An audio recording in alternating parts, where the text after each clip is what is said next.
Vamos abrir as nossas Bíblias na carta de Paulo de 1 Coríntios, capítulo 3. Eu vou fazer a leitura usando a versão King James. Diz assim o texto: Irmãos, não vos pude falar como a pessoas espirituais, mas como a pessoas carnais, como a crianças em Cristo.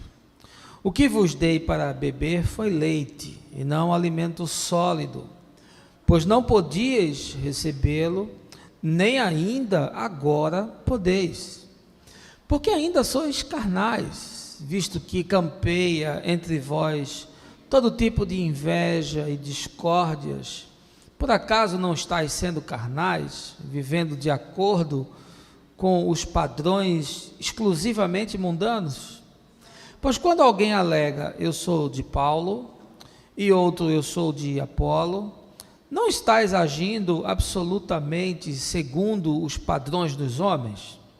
Quem é, portanto, Apolo? E quem é Paulo? Servos por intermédio dos quais viestes a crer, e isto conforme o ministério que o Senhor concedeu a cada um. Eu plantei, Apolo regou, mas foi Deus quem deu o crescimento. De forma que nem o que planta, nem o que rega são de alguma importância, mas unicamente Deus, que realiza o crescimento. O que planta e o que rega ministram de acordo com o propósito, e cada um será premiado segundo o seu próprio trabalho. Porquanto nós somos colaboradores de Deus, vós sois a lavoura de Deus e edifício de Deus. Segundo a graça de Deus que me foi outorgada, eu, como prudente construtor, lancei o alicerce, e outro está edificando sobre ele. Entretanto, reflita bem cada um como constrói, porque ninguém pode colocar outro fundamento além do que está posto, o qual é Jesus Cristo. Se alguma pessoa edifica sobre esses alicerces, utilizando ouro, prata, pedras preciosas, madeira, feno ou palha, sua obra será manifesta, porquanto o dia a trará à luz, pois será revelada pelo fogo. Quem provará a qualidade da obra de cada um? Se a obra que alguém construiu permanecer, esse receberá a sua recompensa. Se a obra de alguém se queimar, esse sofrerá prejuízo, ainda assim será salvo como alguém que escapa por entre as chamas do fogo. Não sabeis que sois santuário de Deus e que o Espírito habita em vós?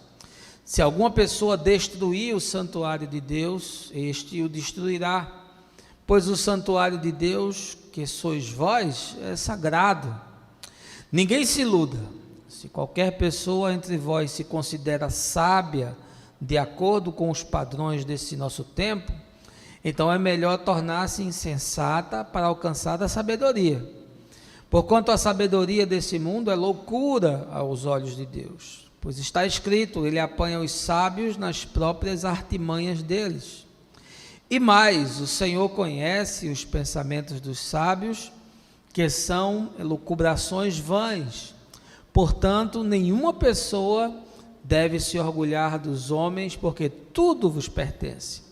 Seja Paulo, seja Apolo, seja Pedro, seja o mundo todo, a vida, a morte, assim como o presente ou o futuro. Tudo que existe é vosso, e vós sois de Cristo, e Cristo de Deus. Texto bem conhecido, imagino, do nosso querido Paulo, que eu desejo que essa manhã saia das páginas da Escritura, deixe de ser texto, deixe de ser história, deixe até de ser doutrina, mas que encarne, se torne materialidade, se torne consequência, se torne desdobramento, se torne sangue e vida na sua vida, para que assim ele, de alguma forma, faça sentido. Você gosta de leite? Um leitinho? Um todinho? Você até pode não gostar mais hoje, mas você já gostou um dia.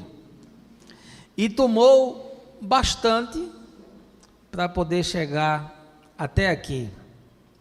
A gente sabe que o leite materno é indispensável para a saúde dos bebês, sobretudo nos 6 primeiros meses de vida, segundo os médicos. É um alimento completo, rico em nutrientes e com as dosagens adequadas de carboidrato, de proteína e de gorduras, que são componentes extremamente necessários à vida e também à hidratação do recém-nascido. Aí eu fui estudar sobre esse negócio do leite e vi que uma outra propriedade que ele tem para produzir esses fatores de desenvolvimento é produção de anticorpo. E isso atua contra as infecções que o bebê pode ter e também vai promovendo um equilíbrio do metabolismo. Enfim, leite é coisa boa. Agora, ninguém sobrevive tomando só leite.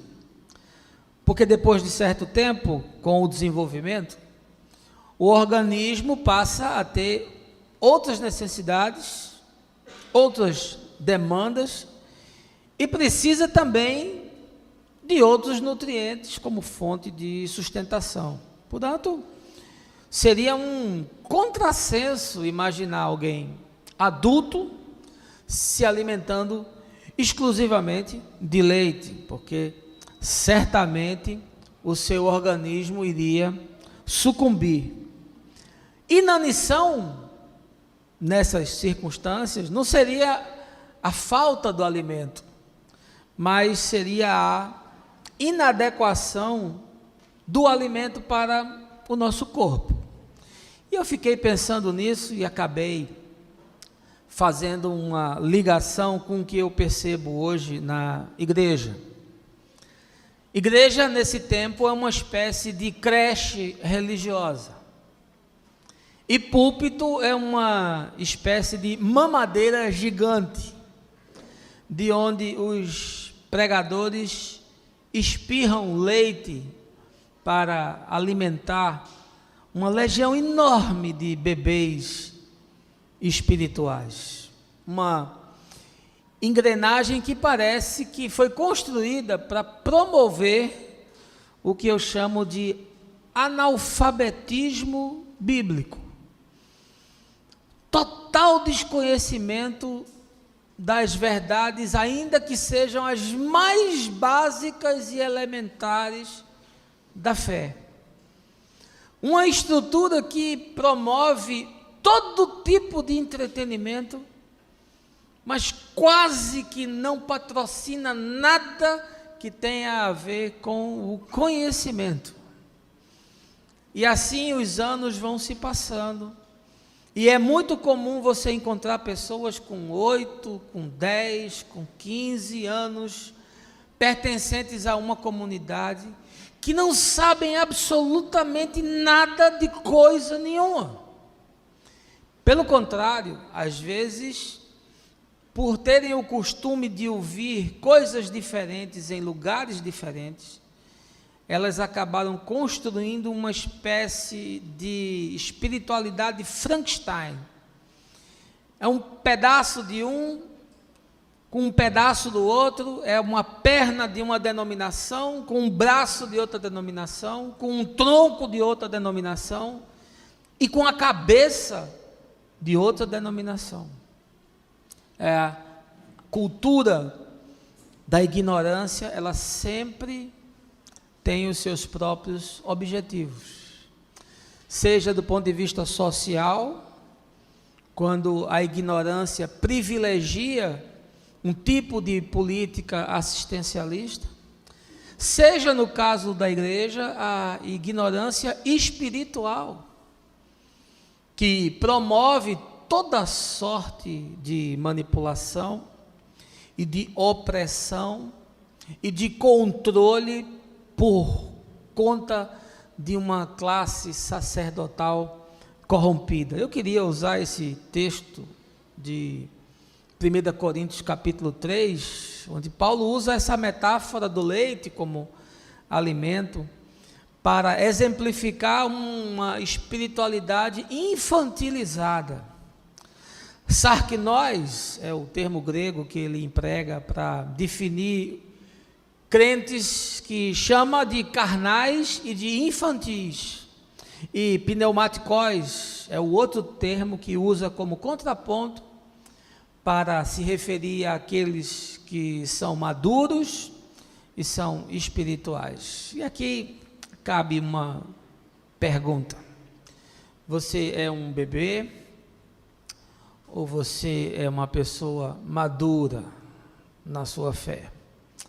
Enquanto você pensa, a gente ora. Eu não quero prosseguir sem ter esse momento. Baixe a sua cabeça, feche os seus olhos. Pai, diante de um tempo tão difícil, de igrejas tão infantis, de púlpitos tão esvaziados, de aridez espiritual, de escassez de gente madura e com envergadura para viver a fé, nós chegamos à Tua presença essa manhã, com o coração desejoso de que essa estação seja um local de fomento, de crescimento, de expansão de mentes e de corações, de tal forma que aquilo que nós aprendamos aqui se torne desdobramento concreto na vida, e não apenas a informação infrutífera, que para nada aproveita a não ser produzir vaidade e arrogância. Mas o nosso desejo sincero é que a Tua palavra nos constranja a tal ponto que nós nos levantemos das nossas cadeiras, da nossa inércia e do nosso conforto, para viver uma espiritualidade instigante e que transforme todos aqueles que estão ao nosso redor. Esse é o nosso desejo e é assim que eu te peço, no nome de Jesus, amém.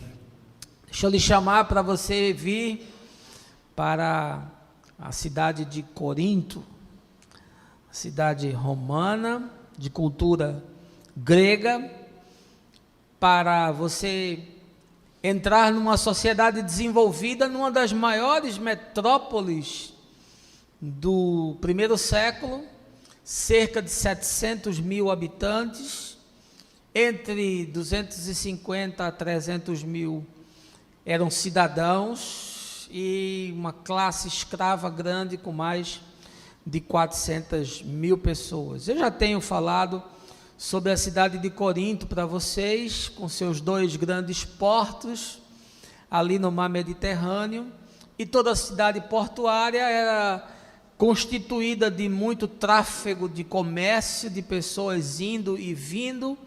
Portanto, a cidade se desenvolveu enormemente em todo tipo de possibilidade de trabalho, daquilo que era concernente àqueles dias. Paulo escreve essa primeira carta, depois de ter plantado essa igreja, numa cidade pagã, onde haviam 12 templos erigidos aos deuses greco-romanos, entre eles o extraordinário templo de Apolo, que eu vi as ruínas ainda de pé, e olhando para o monte que fica atrás da cidade, a Acrópole, você tinha o templo de Afrodite, ou Diana, a deusa que era cultuada, a deusa da fertilidade, e ali você tinha rituais de prostituição cultual, através de virgens que eram escolhidas e que se entregavam aos homens, para que aquilo simbolizasse na cópula toda uma manifestação espiritual de fertilidade. Por isso Corinto acabou se tornando uma cidade extremamente promíscua, onde havia muita prostituição, onde havia pedofilia, onde havia incesto, onde havia muito material pornográfico. Corinto era a Ibiza dos nossos dias, era Amsterdã dos nossos dias, um lugar onde você podia encontrar sexo fácil para todo gosto, para todo tipo. É nesse lugar que Paulo planta uma igreja. E quando ele escreve essa carta, os biblicistas dizem que já havia transcorrido mais ou menos 4 anos. Ele está na cidade de Éfeso, já mais ou menos ali no ano 55, depois de Cristo, e recebeu notícias chocantes, por intermédio de uma família que era muito próxima a Paulo, que você encontra descrita no capítulo 1 da carta, que era a família de Cloé. E não fosse isso suficiente, foram visitar Paulo Estéfanas, Fortunato e Acaio, que eram colaboradores de Paulo, que complementaram os relatos e ainda trouxeram novas informações. Corinto é uma igreja muito parecida com as igrejas de nosso tempo. Uma igreja pujante, uma igreja com muita atividade, uma igreja com muitos dons, muitas manifestações espirituais, muita profecia, muita língua estranha, muito culto do descarrego, muito movimento, muito louvorzão, mas uma igreja corrompida, onde os carismas mascaravam a ausência de caráter.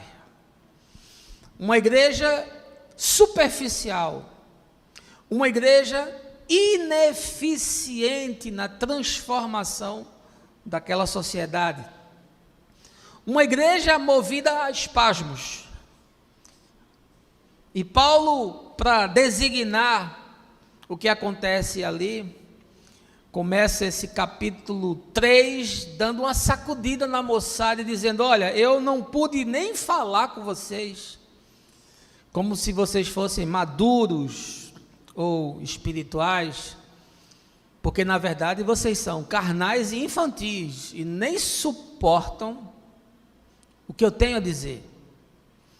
Mas curiosamente, essa é uma igreja onde acontece muita coisa extraordinária. Aconteciam curas e milagres nessa comunidade.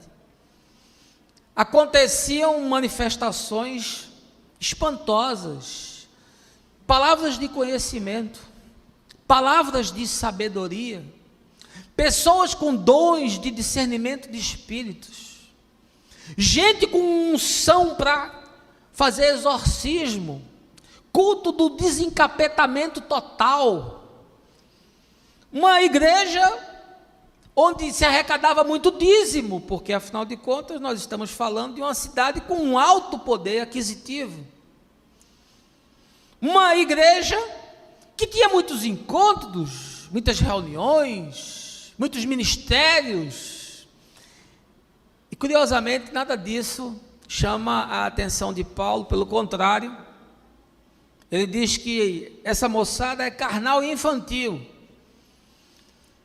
Em Corinto havia, entre outros problemas, uma falsa percepção que as pessoas tinham de si mesmos. Não bastasse as divisões de cada um dizer que era de Paulo, e outro de Apolo, e outro de Pedro, existia um grupo que se achava mais espiritual que todo mundo, dizia: nós somos de Cristo, nós não ouvimos ninguém, nós não seguimos ninguém, nós estamos acima do bem e do mal, porque nós somos de Cristo. Era essa pretensão, era essa arrogância que minava toda a possibilidade de arrependimento e de constrangimento pelo Espírito Santo, de tal forma que eles pudessem se desenvolver. Era uma gente que se achava boa demais, era uma gente que se achava espiritual demais, e um dos problemas é que eles tinham influência gnóstica. Gnosticismo, aquela corrente filosófica que, dentre outras coisas, separa o homem material do homem espiritual. E, portanto, os gnósticos pensavam assim: tudo que é do corpo é ruim, e tudo que é do Espírito é bom. E eles acreditavam que pela gnosis, né, pelo conhecimento, você conseguiria chegar então à revelação plena da verdade.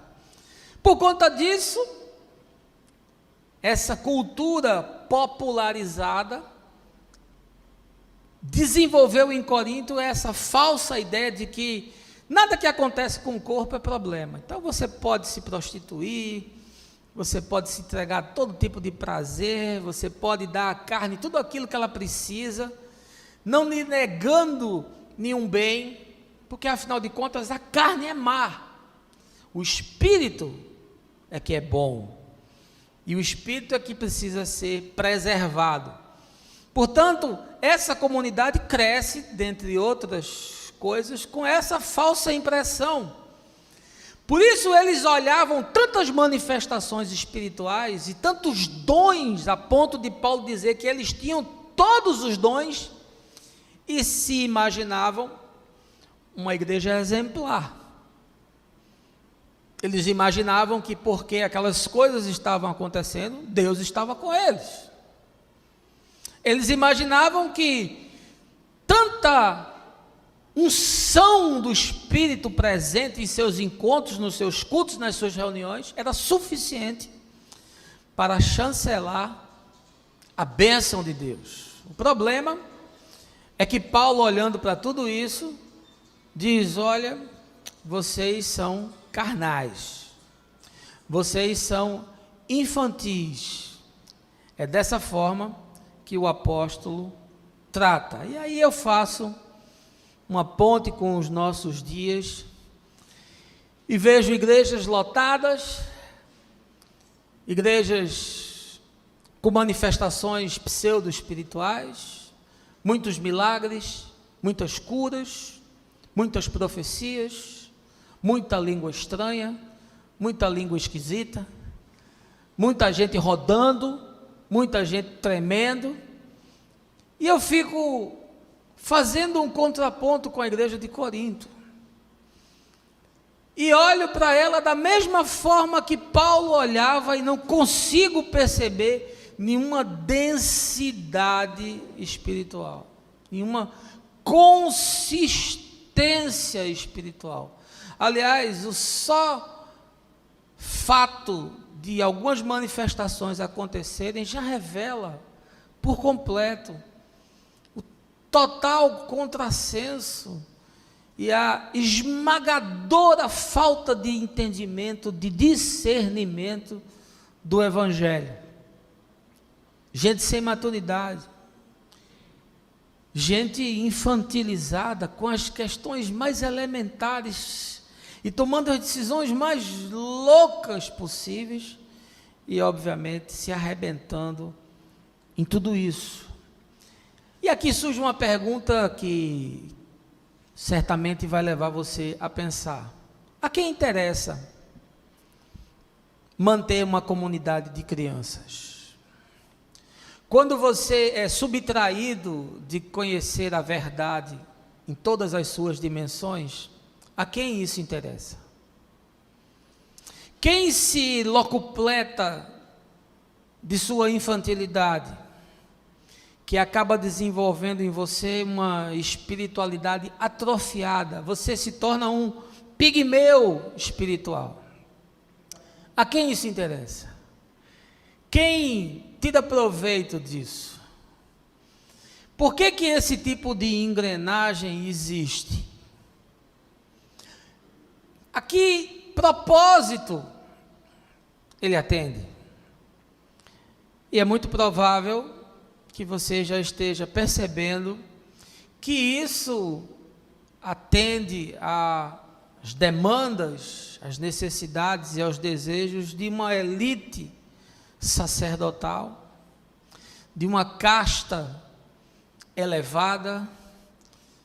Isso ganha nome de clero, isso ganha nome de presbitério, isso ganha nome de junta de missões, isso ganha nome de casa de bispos, isso ganha nome de instância de gestão eclesiástica, porque obviamente e claramente, quanto mais ignorantes as pessoas forem, mais facilmente elas serão manipuladas, mais facilmente elas serão enganadas, mais facilmente elas serão espoliadas, mais facilmente elas serão amedrontadas. E não é muito diferente o fenômeno religioso do fenômeno social. Por que nós temos um país tão complacente com a corrupção? Por que nós temos uma população tão complacente com os desmandos da classe política? Por que nós parecemos tão anestesiados diante de situações inaceitáveis? Porque o nosso povo não tem educação. Quanto mais educação, mais conhecimento. Quanto mais conhecimento, menos entorpecimento. A quem interessa manter a população ignorante? Ora, aqueles que estão no poder. Não só a classe política, mas também a elite empresarial, também as classes sociais que promovem dominação. Eu não sou comunista, nem estou advogando nada do marxismo. Estou apenas constatando o fenômeno existencial que acontece desde sempre, desde os dias de Paulo. Eu estou lhe dizendo que 2/3 da população de Corinto era feita de escravos. Portanto, essa ignorância, esse anestesiamento de mente, essa atrofia de consciência na igreja, ela tem um objetivo e ela atinge determinados propósitos.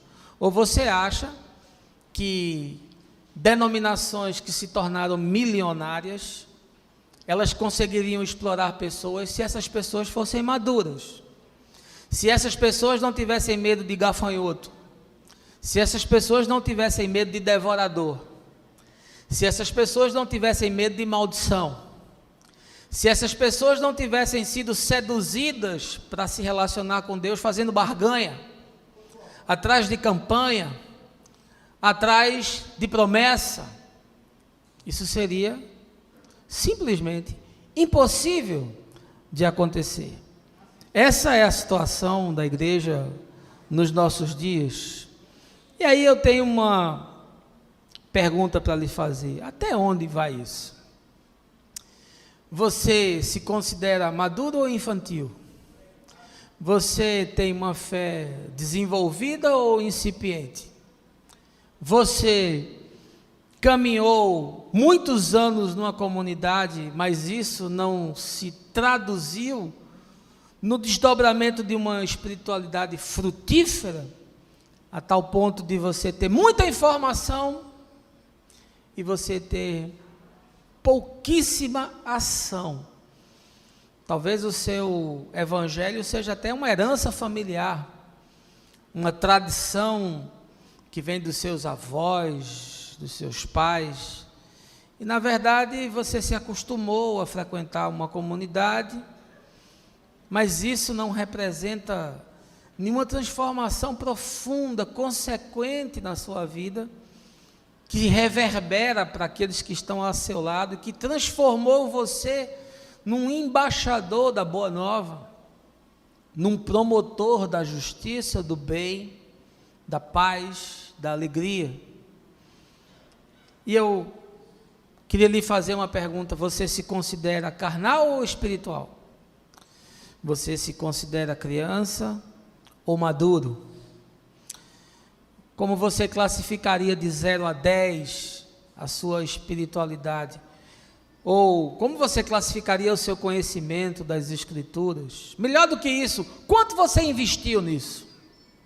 Eu tenho 3 formações: uma em ciência da computação, a outra em teologia, a outra em filosofia. Eu investi muito em estudo, li muito. Se você for na minha casa, tem uma biblioteca razoável, minha e de Fabiana, que também gastou a vida estudando.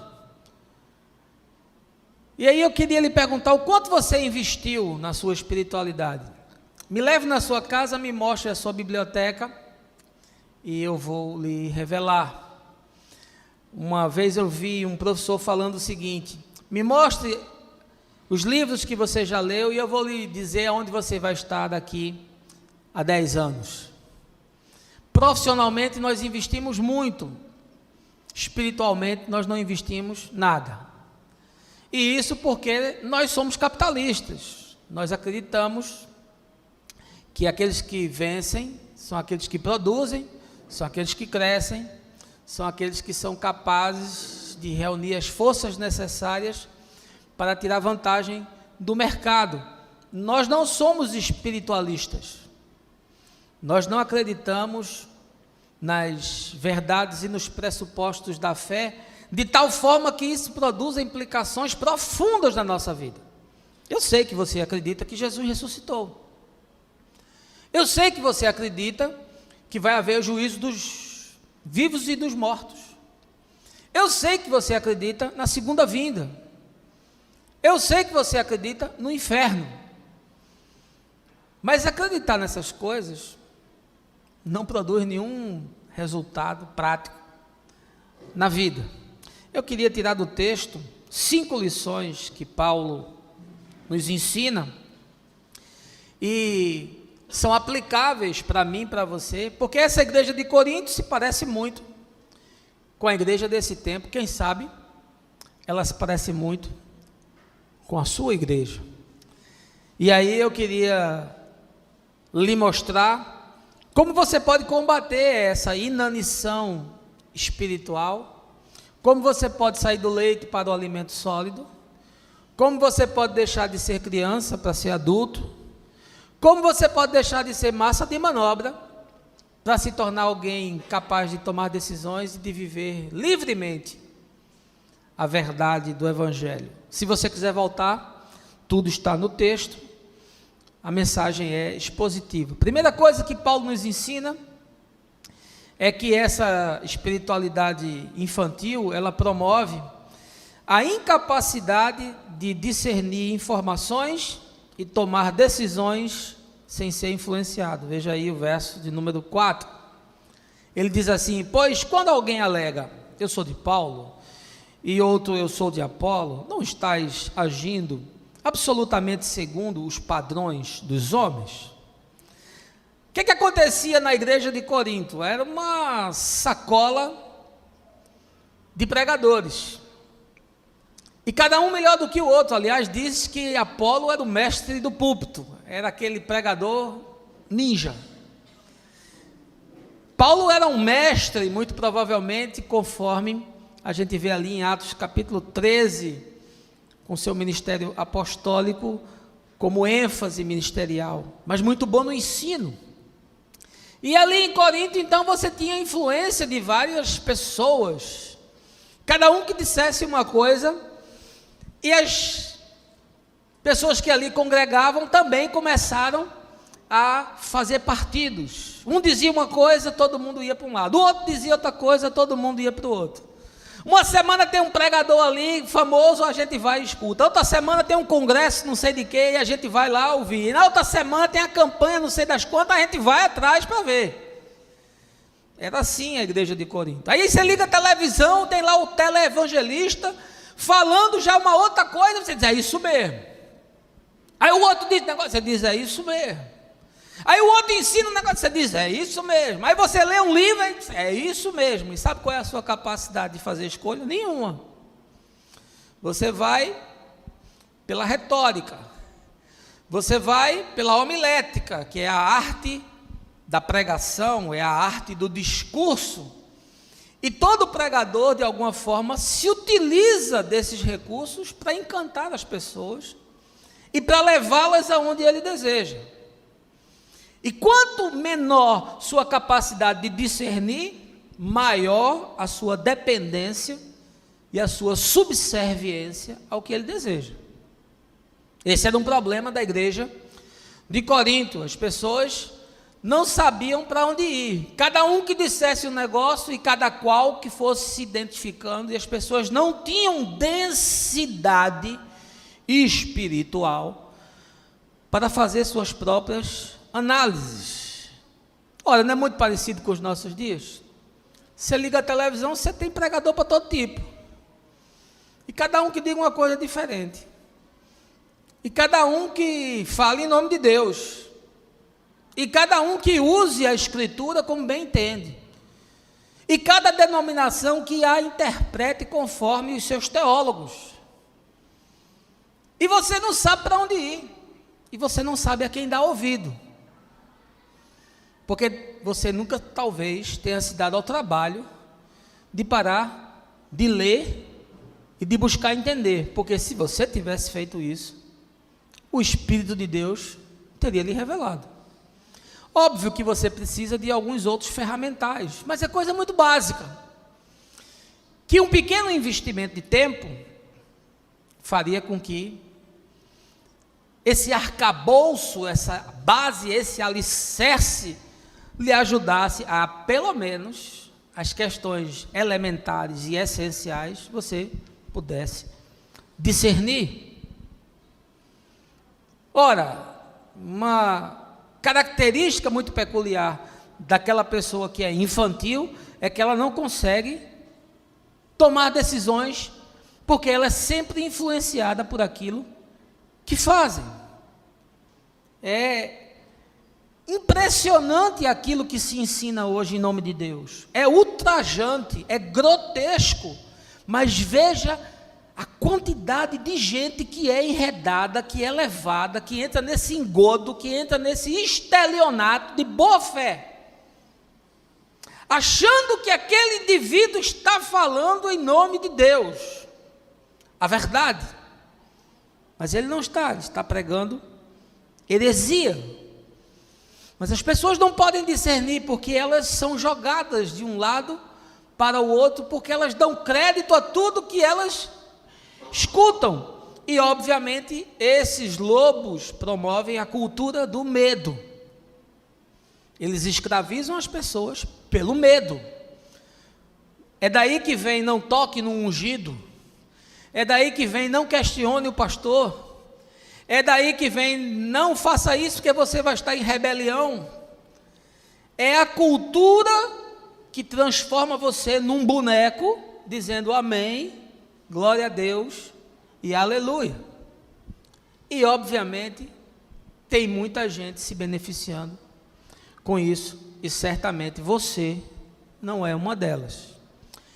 Esse é um tempo de igreja alienada. Esse é um tempo de gente mal informada. Esse é um tempo onde a religião promove uma subcultura. O indivíduo religioso, normalmente, ele é um indivíduo semi-ignorante, porque ele sequer se dá o trabalho de ler a Bíblia, muito pouco, muito raramente. Os que leem não entendem, porque interpretam da forma como o pastor ensinou, e normalmente essa forma sempre privilegia uma teologia que lhe apraz.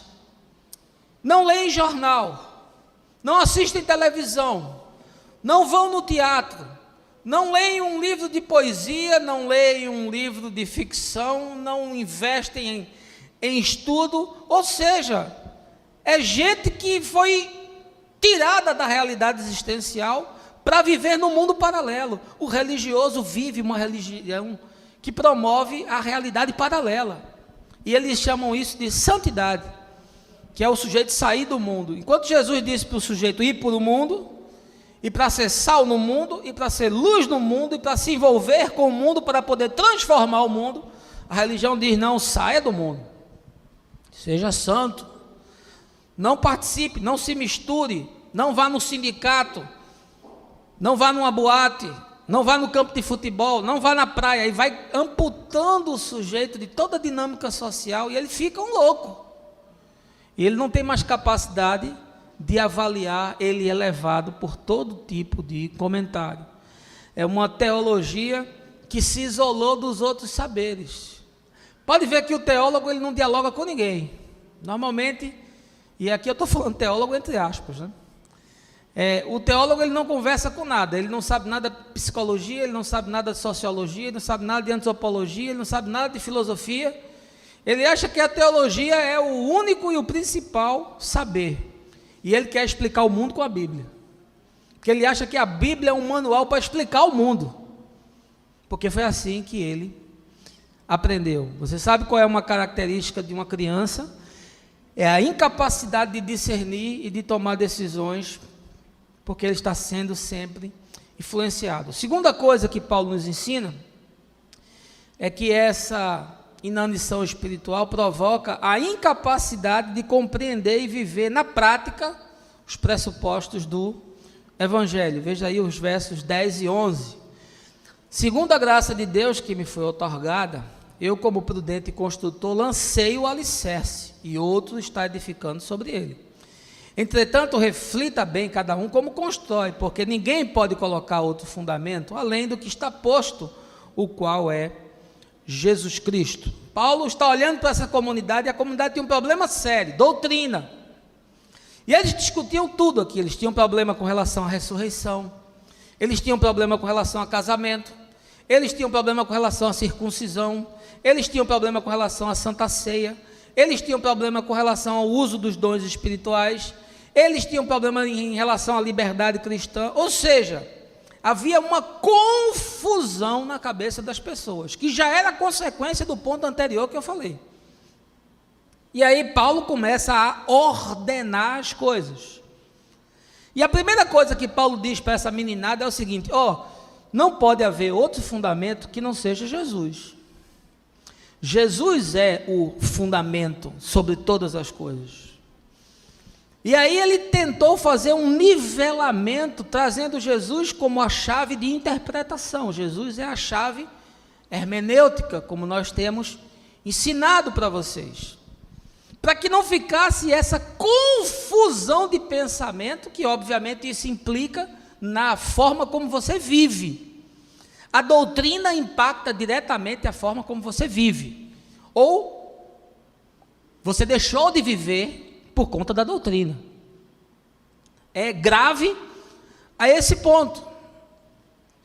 E o que nós herdamos da reforma protestante? Uma coisa boa: nós tivemos acesso à Escritura. Uma coisa boa, nós entendemos o valor da Escritura. Uma coisa ruim, nós endeusamos a Escritura. Nós transformamos a Escritura em Deus. Aliás, a Bíblia é a Nossa Senhora dos crentes. A Bíblia é idolatrada e cultuada como se fosse uma divindade. Deixa eu lhe dizer uma coisa, meu irmão. Jesus sem a Bíblia continua sendo Deus. A Bíblia sem Jesus é um livro de história. Só para você entender o tamanho do problema.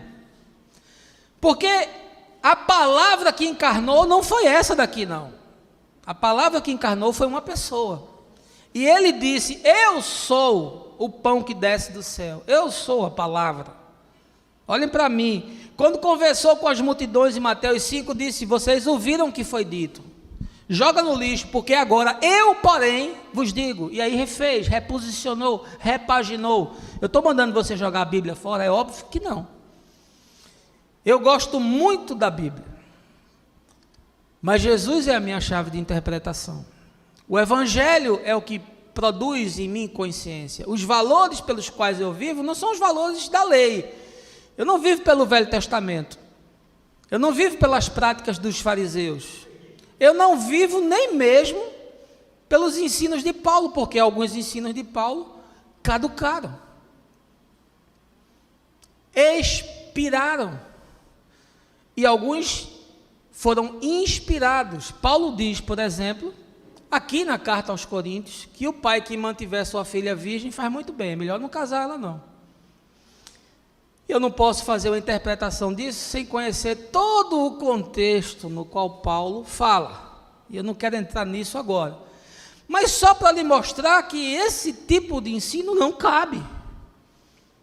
Portanto, ele inspirou.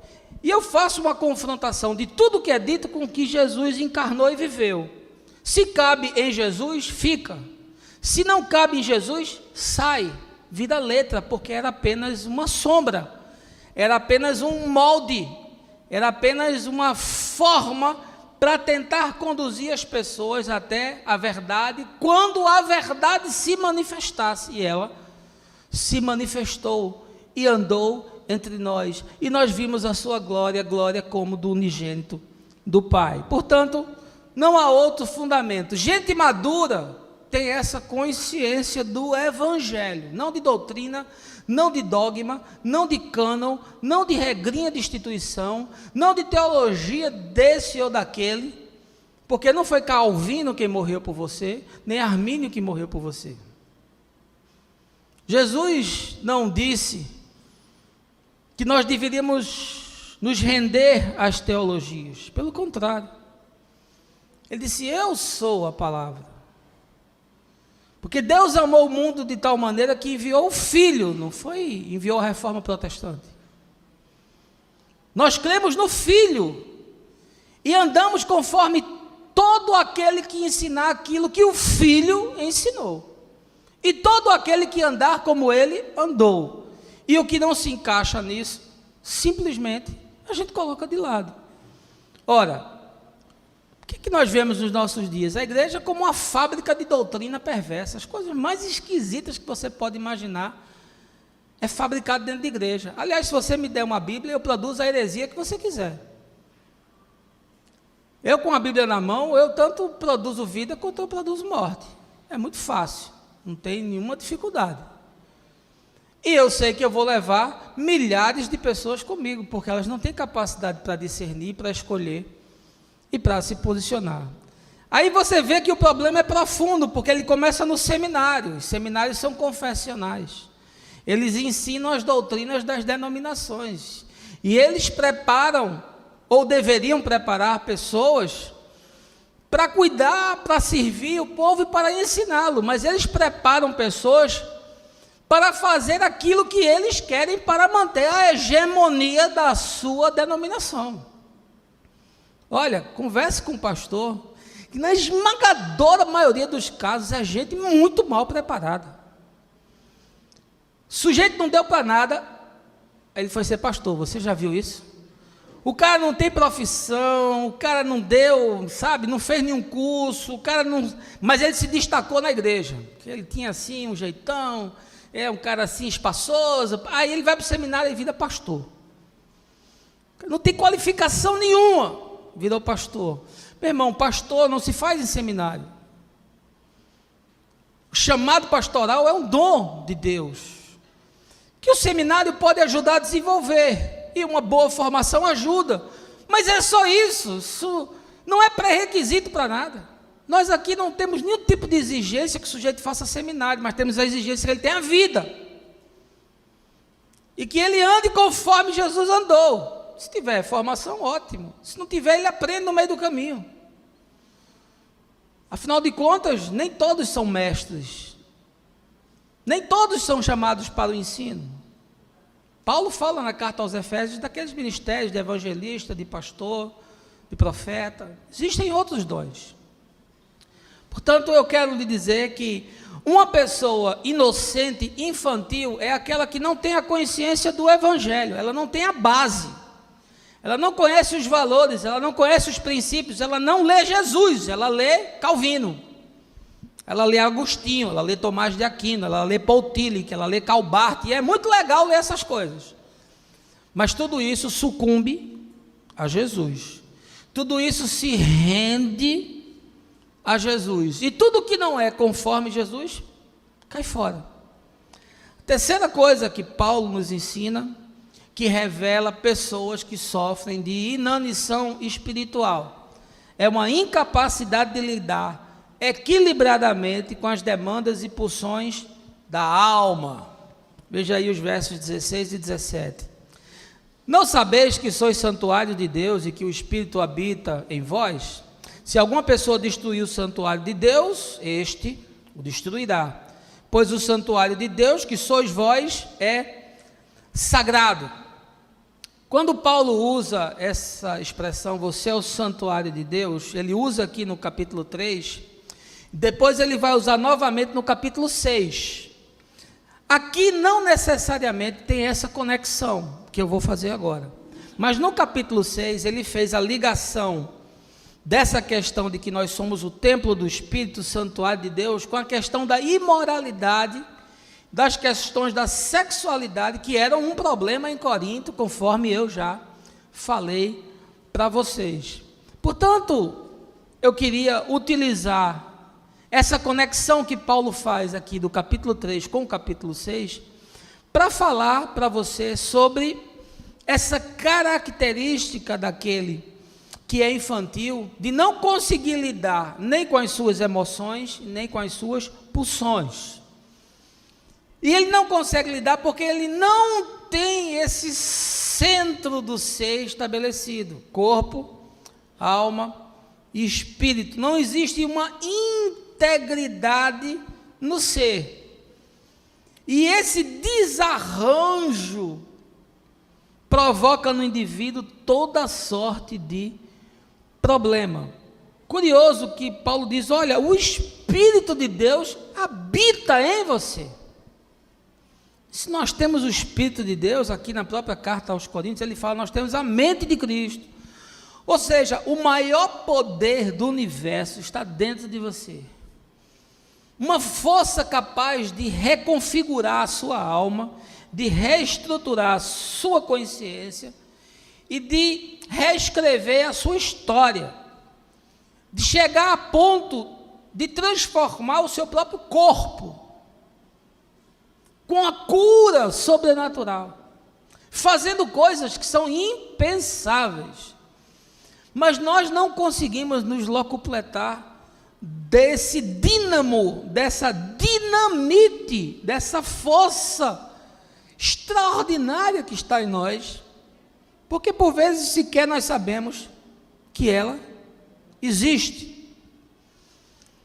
Deixa eu lhe falar o que eu percebo como ingrediente de infantilidade espiritual, que tem a ver com essa questão de você desconsiderar o poder do Espírito, de transformação, de enrijecimento do ser, de promover densidade na sua própria vida.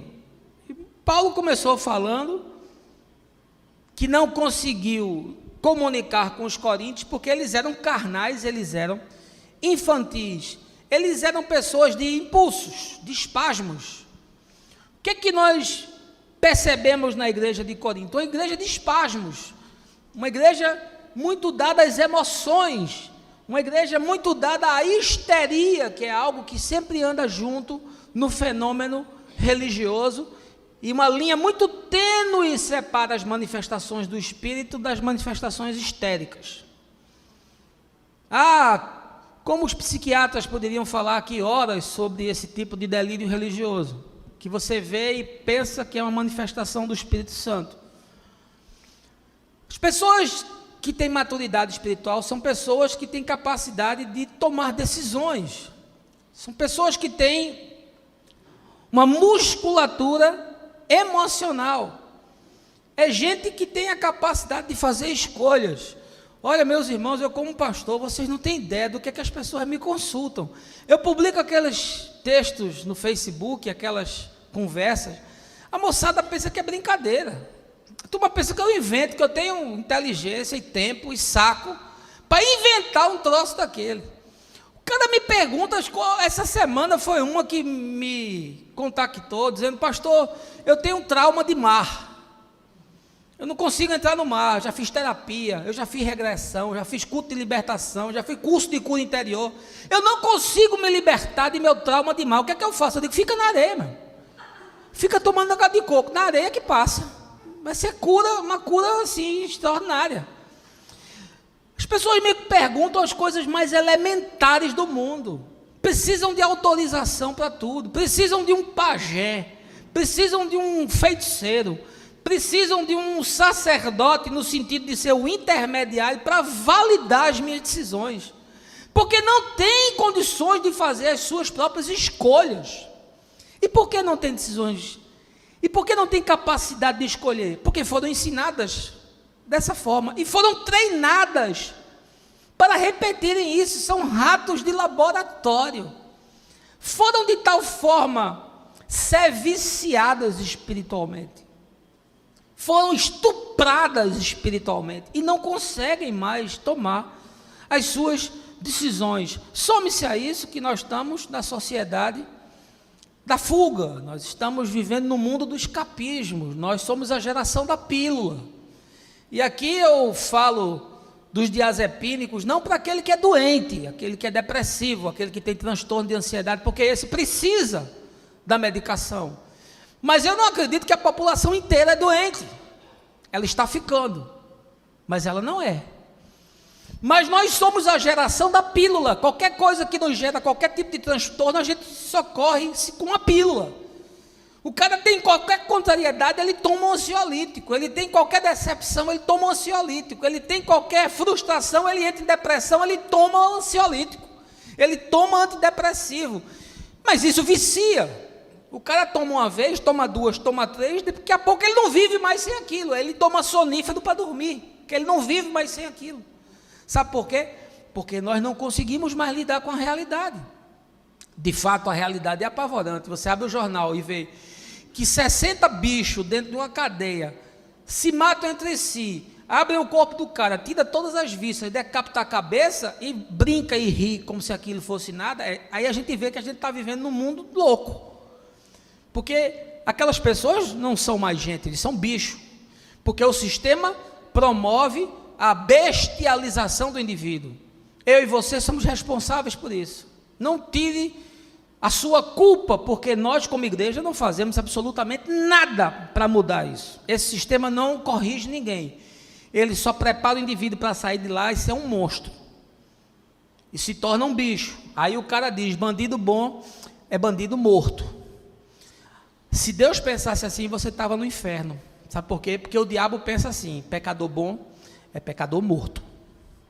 É muito bom, meu irmão, para mim e você, que tivemos uma oportunidade de estudar e de ser gente, a gente dizer que bandido bom é bandido morto. Agora, para o cara que nasce sem chance para nada e sem opção para nada, é muito fácil a gente dizer que isso é um problema do Estado. Mas eu não quero entrar, isso é uma questão complexa. Eu quero apenas lhe dizer que nós somos a sociedade da fuga.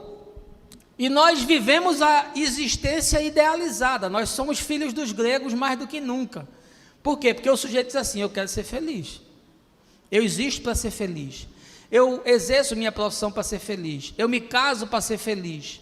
E a felicidade dele é uma felicidade platônica. É aquela felicidade utópica. É aquela felicidade que é a ausência completa de sofrimento, de contrariedade, de desprazer, de frustração. E isso não é felicidade. Aliás, Jesus diz que felizes são os que choram. Ele já quebra na raiz a influência grega, né, essa influência desse epicurismo que foi repaginado para os nossos dias, dessa doutrina que busca só o prazer, só a alegria, só aquilo que me dá tesão, e você pensa que a vida é isso, aí você se frustra. Mas Jesus disse, felizes os que choram, porque eles serão consolados.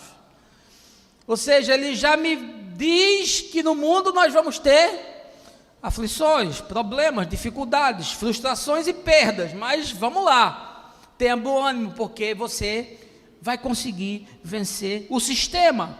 O sistema é perverso, mas o sistema do reino vai repaginar a sua consciência de tal forma que você vai conseguir existir dentro desse sistema caído. Paulo diz, não destrua o santuário de Deus, deixe que o Espírito reconstrua você, sobretudo reconstrua as suas emoções, reconstrua aquilo que está destruído em você. E aqui eu quero não só falar de emoção, não tenho tempo para explorar com profundidade, mas também quero falar de pulsão, que é o que ele fala no capítulo 6, usando essa mesma expressão de que nós somos santuários de Deus. E aí no capítulo 6 ele fala da imoralidade sexual, que era um problema gravíssimo na cidade de Corinto e na igreja também. Na igreja tinha incesto, na igreja tinha adultério, na igreja tinha pedofilia, na igreja tinha todos os problemas no universo micro que havia no universo macro. E Paulo começa a ordenar essas questões. E nós também temos esse problema nos nossos dias. O sujeito não é só infantil porque ele é emocionalmente instável, não. Ele também é infantil porque ele é um sujeito com inclinações e com espasmos e com pulsões que não se resolvem. Você não tem ideia dos problemas sexuais que eu atendo, não. Aliás, eu publiquei um, de ontem para hoje, sobre uma pessoa que se envolveu com um homem que só sente prazer anal. Mas uma pessoa já de uma certa idade, carente, querendo uma oportunidade de construir uma família. E aí o rapaz é bem mais novo do que ela, mas quer se casar com ela, e aí fica aquela situação, e o cara quer ser penetrado pelo ânus, e a mulher está se submetendo a ficar nesse jogo, nessa conversa, e aí começa a apimentar o diálogo, e o cara chega ao orgasmo com ela falando sacanagem. É esse tipo de problema que me trazem, e os dois são evangélicos. Não estou falando de dois pervertidos, de dois perversos, não. E também não estou julgando eles, não, porque eles estão enfrentando os dramas desse tempo. Há solução para isso. E os conselhos que eu dei, se ela seguir, vão ajudá-la e podem ajudá-lo. Mas o que eu quero dizer é que nós somos uma sociedade erotizada. Nós vivemos na cultura da imagem. Eu estou vendo o Renato ali que é designer. Nós vivemos na cultura da imagem, da exposição o tempo todo. E nós, homens, sobretudo, somos excitados por aquilo que nós vemos. Então, é uma overdose de sensações aos quais você está exposto o tempo todo. E por conta disso, a sexualidade do indivíduo vai se banalizando. Você na internet hoje acessa todo tipo de pornografia que você quiser de graça. A ponto de que tem um deputado evangélico aí propondo a lei da masturbação. Eu achei ridículo aquele troço. Mas de alguma forma, e eu não sei se a intenção dele é essa, é ver se cria algum mecanismo de controle. Não é para mim, para você não, mas é para as crianças de 5, 6, 7 anos que têm acesso a isso. E que podem construir uma sexualidade de monstro, dependendo daquilo que elas estão vendo, e os pais sequer estão sabendo. Por outro lado, você tem uma religião repressiva, que torna tudo pecado, que trata a sexualidade humana como tabu. Uma igreja que ainda não se livrou das questões da Idade Média e que quer sobreviver à Idade Moderna e à contemporânea, lidando com paradigmas totalmente contornáveis, ensinando gente a fazer sexo como se fosse plástico, 2 bonecos de plástico fazendo sexo, investindo em casamentos que estão totalmente dessignificados, putrefatos por conta das questões da religião. E aí não dá tempo da gente entrar nisso, mas é uma questão extremamente complexa e pessoas infantis não conseguem ter uma espiritualidade que consiga promover paz, alegria e graça na sua sexualidade. É uma tragédia. O problema de sexualidade em igreja é um desastre. E como eu gostaria de ter tempo para falar com vocês sobre isso, porque pessoas infantis têm uma sexualidade totalmente atrofiada. Pessoas infantis e pessoas que foram manipuladas pela religião são pessoas travadas na sua sexualidade. Vocês não têm ideia da quantidade de mulher que me procura com problema sexual. E a pessoa diz: pastor, eu quero ser feliz, mas eu não consigo. Eu quero dar prazer para o meu marido, mas eu não consigo, porque eu fui criada dessa forma. Eu fui ensinada dessa forma. E a pessoa fica completamente amputada de sentir prazer, porque a religião não permite. Essa é uma outra característica de gente infantil. É descompensado emocionalmente e é descompensado do ponto de vista da sua sexualidade. Paulo diz: olha, deixa que o Espírito Santo que está em você construa solidez, construa equilíbrio na sua vida. Parece ser uma forçação no texto, mas eu estou explicando que eu estou fazendo essa ponte com o capítulo 6, que você pode ver depois. Quarto lugar, Paulo diz que uma outra característica de quem é infantil, de quem é alguém que sofre de inanição espiritual, é a incapacidade de manter relações afetivas e construir vínculos duradouros. Veja aí o verso 3, ele diz assim: porque ainda sois carnais, visto que campeia entre vós todo tipo de inveja e discórdias, por acaso não estáis sendo carnais, vivendo de acordo com os padrões exclusivamente mundanos. O que é que Paulo está revelando para a gente aqui? Essa comunidade de Corinto era uma igreja, como a gente está percebendo, extremamente infantil. E onde há infantilidade, o que é que há? A discórdia, a ciúme, a competição, a contenda, a intriga, há todo tipo de problema de sexualidade, ou seja, os relacionamentos estão comprometidos. As pessoas acabam fazendo feridas umas nas outras.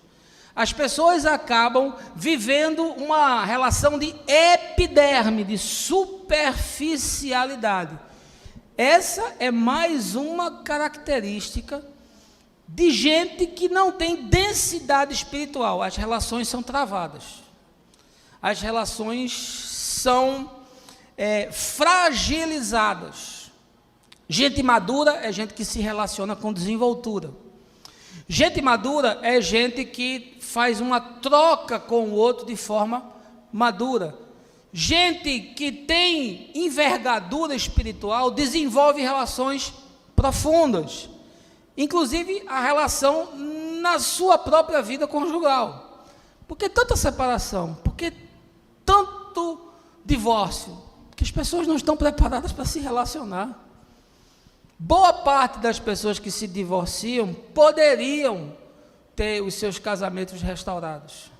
Não fazendo jejum e participando de corrente e fazendo encontro, porque isso tudo são soluções inócuas devido à gravidade do problema.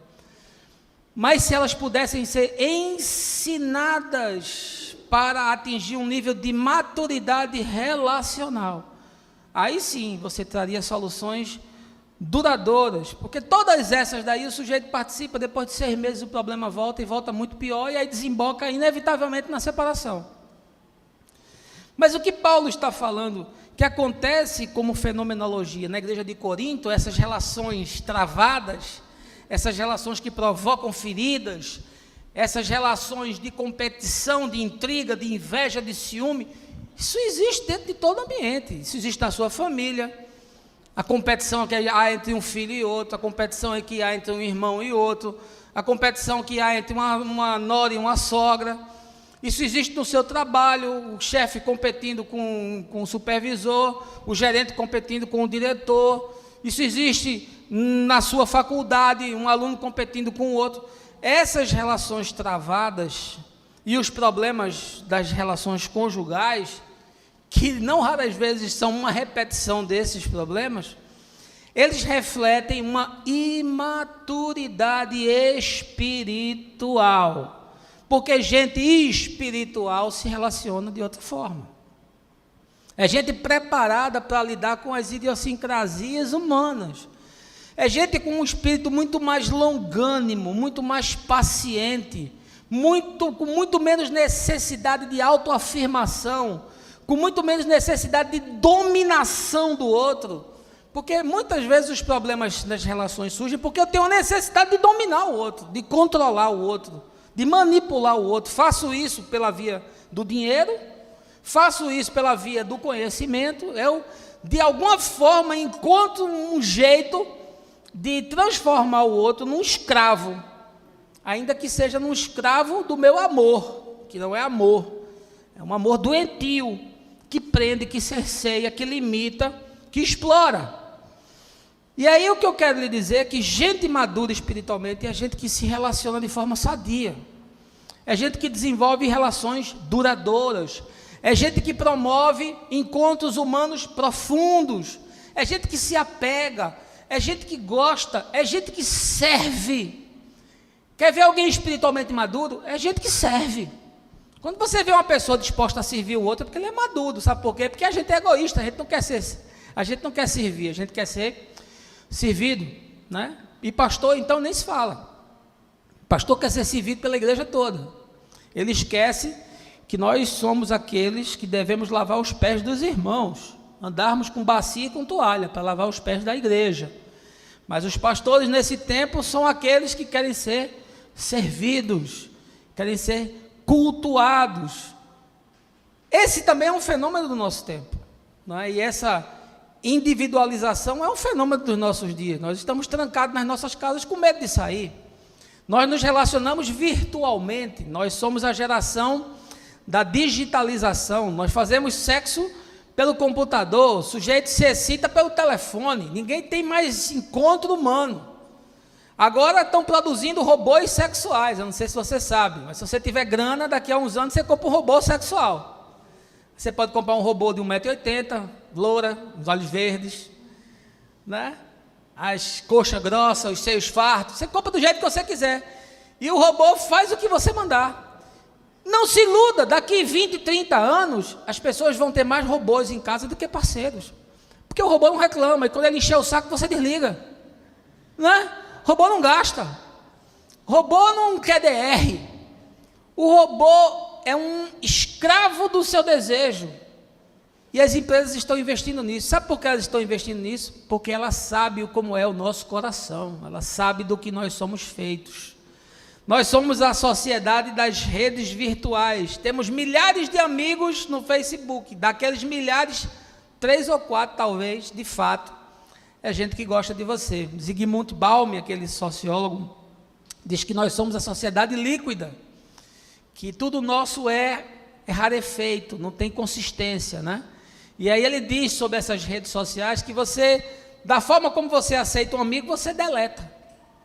Então nós estamos deletando gente sem nenhuma preocupação, excluindo, bloqueando, e isso vai passando para as nossas relações verdadeiras, concretas. Você acha que pode deletar o filho, pode deletar o pai, pode deletar a mãe, por isso tanto idoso abandonado em asilo, e por isso tanto filho órfão de pai vivo. Porque nós estamos aprendendo a deletar as pessoas. Gente madura é gente que tem a capacidade de manter relações duradouras. E finalmente, já estourei meu tempo, Paulo fala que um sintoma da inanição espiritual é a incapacidade de lidar com as dinâmicas próprias do cotidiano da vida. Veja aí, verso 18. Ele diz: ninguém se iluda, se qualquer pessoa entre vós se considera sábia, de acordo com os padrões desse nosso tempo, então é melhor tornar-se insensata para alcançar a sabedoria. Ora, Paulo está falando para uma comunidade grega, numa cidade helênica, uma comunidade com muita influência dessa cultura e de gente essencialmente pagã. E aqui você tem filosofia dos estoicos, você tem filosofia dos epicureus, você tem filosofias dos céticos, dos cínicos, de todas as correntes de 600 anos que havia sido infiltrada nessa geração e que fazia a cabeça dessa moçada. Ora, até esse sistema ser tirado e um outro sistema ser colocado e reinicializar a mente dessa gente, demora. Porque o que é o reino de Deus? É um outro sistema de valores, é uma outra matriz de conceitos, são outros pressupostos, são outros princípios, mas isso leva um tempo, os processos vão se adensando e se infiltrando em você, quando você compreende. E quando você não compreende, você continua vivendo pelo padrão desse tempo, que é o que Paulo fala. Diz: olha, vocês vivem com valores e com filosofias e com pressupostos que nada tem a ver com o Evangelho. Meu irmão, isso é o que eu mais encontro dentro da igreja. Se as pessoas lessem o Evangelho e se as pessoas crescem no Evangelho, elas não tomavam as decisões que elas tomam. Eu já disse isso e vou repetir: 80% das pessoas que eu aconselho não tem nada a ver com religião. São decisões que apenas bom senso já resolveria. 20% são questões que envolvem religião. E que também o mínimo conhecimento das Escrituras resolveria. Aí ficaria 5% de bronca. Mas as questões que são trazidas são as questões mais absurdas possíveis. E são questões que já são demandadas porque as pessoas já tomaram as decisões mais loucas possíveis. Porque também não se aconselharam, porque também não pararam para ouvir alguém que tenha mais sabedoria, mais envergadura, mais experiência. Aí já foram decidindo, escolhendo e já foram arrebentando com tudo. Aí arrebenta a vida profissional, aí arrebenta a vida afetiva, aí arrebenta a vida familiar, aí arrebenta a vida acadêmica, arrebenta com tudo. Por quê? Porque não tem os parâmetros para fazer as escolhas certas. Nós estamos na idade contemporânea, somos filhos da modernidade, somos filhos da revolução industrial, somos filhos da tecnologia, somos filhos do antropocentrismo. Nós herdamos todas essas coisas. A nossa religião é a ciência. Nós achamos que isso é suficiente e olhamos para a religião como produtora de uma burrificação social. E de fato, ela tem sido isso. Mas o que Paulo nos ensina é que eu e você temos a mente de Cristo. Você já pensou você ter a mente de Jesus? Talvez você diga assim: eu queria ter a mente de Steve Jobs. Hein? Você com a mente de Steve Jobs, meu irmão. Você com a mente de Bill Gates, imagina. Você com a mente de Einstein. Você com a mente de Descartes. Você com a mente de Leonardo da Vinci. E você com a mente de Jesus. Isso está à sua disposição. O Espírito pode reconstruir a sua cognição e colocar em você os pressupostos da fé e as verdades do Evangelho, de tal forma que você olhe para a existência com outros olhos, de tal forma que as suas escolhas sejam outras, de tal forma que os seus valores sejam outros, de tal forma que as suas prioridades sejam outras. Isso está em você, disponível. Mas isso não acontece se você não investir, se você não quiser, se você não buscar. E sobretudo se você estiver num lugar insalubre. Porque a igreja, para minha tristeza, se tornou um lugar insalubre. Algumas se tornaram manicômios e outras se tornaram creches. E aí as pessoas acabam ficando sem opção. Fé implica em boa consciência e em razão. Por isso que Paulo fala em Romanos capítulo 12 que o culto é racional. Ou seja, o culto não prescinde das minhas faculdades, do meu intelecto, da minha razão.